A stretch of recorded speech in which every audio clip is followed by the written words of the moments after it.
ত্রয়োদশ জাতীয় সংসদ নির্বাচনের ভোট গ্রহণ আগামীকাল সকাল থেকে অনুষ্ঠিত হবে।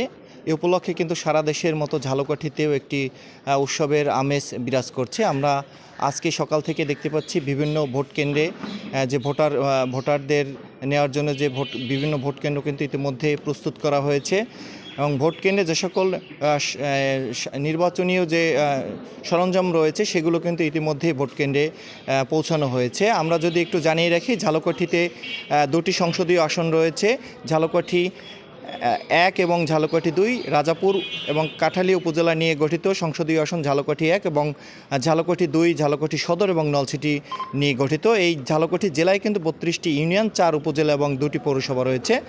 ঝালকাঠিতে মোট ভোট কেন্দ্র রয়েছে 237টি এবং এখানে কিন্তু দুটি আসনই 18 জন প্রার্থী প্রতিদ্বন্দ্বিতা করছে। এর মধ্যে ঝালকাঠি 2 আসন, যেটি ঝালকাঠি সদর এবং নলছিটি নিয়ে গঠিত, এখানে 8 জন প্রার্থী রয়েছে। এর মধ্যে বিএনপির মনোনীত প্রার্থী রয়েছে ঈশ্বর সুলতানা এলেন ভুট্টো, তার পাশাপাশি জামায়াত ইসলামের মনোনীত প্রার্থী রয়েছে শেখ নেয়ামুল করিম।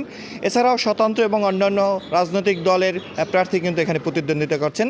পাশাপাশি ঝালকাঠি 1 আসনেই বিএনপি মনোনীত প্রার্থী রয়েছেন বিএনপির কেন্দ্রীয় কমিটি ধর্ম বিষয়ক সম্পাদক রফিকুল ইসলাম জামাল এবং জামায়াত ইসলামের প্রার্থী রয়েছেন ডক্টর ফয়জুল হক। ইসলামী আন্দোলন সহ অন্যান্য রাজনৈতিক দল এবং স্বতন্ত্র সব মিলেই কিন্তু ঝালকাঠি 1 আসনে আরও 10 জন মোট প্রার্থী রয়েছেন, নির্বাচনে তারা প্রতিদ্বন্দ্বিতা করছেন।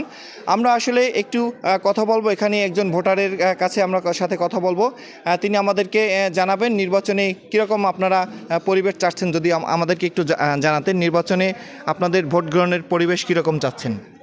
নতুন লাইফবয় অ্যালোভেরা শ্যাম্পু, চুল করে ন্যাচারালি স্ট্রং, মাত্র 2 টাকায়।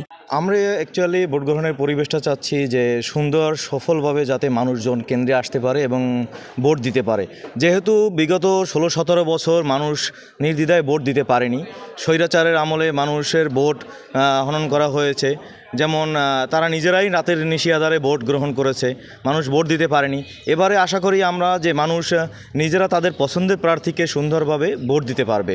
এবং এ বিষয়ে আমি আজকে ঝালকাঠিতে দেখলাম অনেক জায়গায় প্রশাসনের ব্যাপক তৎপরতা, তাদেরকে আমি ধন্যবাদ জানাতে চাই যে তাদের এই তৎপরতা সুন্দরের কারণে এখন পর্যন্ত ঝালকাঠিতে পরিবেশ অনেক সুন্দর আছে, যে যার কারণে মানুষের ভিতরে দেখা যাচ্ছে যে তারা আগামীকালকে ইনশাল্লাহ সুষ্ঠু সুন্দরভাবে ভোট দিতে আসতে পারবে। ধন্যবাদ। আমরা যেমনটি শুনছিলাম, আসলে সকলেই কিন্তু ভোট কেন্দ্রের একটি সুষ্ঠু পরিবেশ চাচ্ছে। ভোটাররা চাচ্ছে নিরাপদে নির্বিঘ্নে উৎসব মুখর পরিবেশে তাদের ভোটাধিকার প্রয়োগ করার জন্য। এক্ষেত্রে কিন্তু আইনশৃঙ্খলা রক্ষার দায়িত্বে যারা রয়েছেন তারা সকাল থেকেই কিন্তু নিরলসভাবে তারা দায়িত্ব পালন করবেন। ইতিমধ্যেই কিন্তু আমরা দেখতে পাচ্ছি আনসার ব্যাটালিয়ন, বিজিবি এবং পুলিশ সদস্যরা প্রতিটি নির্বাচন কেন্দ্রে কিন্তু তারা অবস্থান করছে। আমরা একজন পুলিশ সদস্যের সাথে কথা বলবো। আপনি যদি আমাদেরকে একটু নির্বাচনের পরিবেশ নিয়ে একটু আমাদেরকে যদি বলতেন, আইনশৃঙ্খলা পরিস্থিতি আপনারা কীরকম রাখতে চাচ্ছেন। জনগণ শান্তিপূর্ণভাবে ভোট দিতে পারবে, এক্ষেত্রে কোনো সমস্যা হবে না। আমাদের বাংলাদেশ পুলিশের পক্ষ থেকে, আইনশৃঙ্খলা বাহিনীর পক্ষ থেকে ভোটার শান্তিপূর্ণভাবে ভোট দিতে পারবে, এক্ষেত্রে কোনো সমস্যা হবে না। জনগণ নির্বিঘ্নে এসে ভোট দিতে পারবে। ধন্যবাদ। আমরা একজন পুলিশ সদস্যের সাথে কথা বলছিলাম, তিনি আমাদেরকে জানাচ্ছিলেন যে তারা আইনশৃঙ্খলা পরিস্থিতি স্বাভাবিক রাখতে তারা কিন্তু মাঠ পর্যায়ে দায়িত্ব পালন করছে। এই ছিল আমার কাছে সবশেষ তথ্য।